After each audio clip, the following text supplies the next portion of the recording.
বন্ধুরা, আধুনিক যুগে যেভাবে রোবটের মাধ্যমে কাজ করানো হবে, এরপর রোবটটি সুন্দরভাবে রুটিগুলো গুছিয়ে সবাইকে ভাগ করে দেয়। গাইস, শেষমেশ টাসের মতন করে ভাগ করে দেওয়া। এই লোকটি মেশিনের বুতাম চাপ দিতেই হঠাৎ করে মেশিন থেকে একটি হাত বেরিয়ে আসে এবং হাতটি এসে লোকটিকে শেপ করে দিতে থাকে। कैसा लगा मेरा मजाक?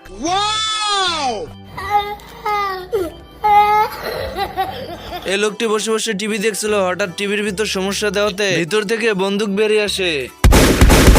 গুলি মারার সাথে সাথে উপর থেকে প্লেন এসে পড়ে।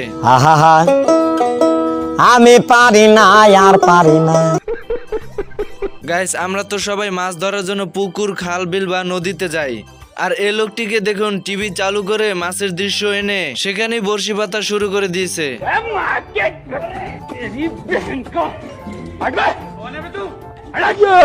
खत्म बाय बाय।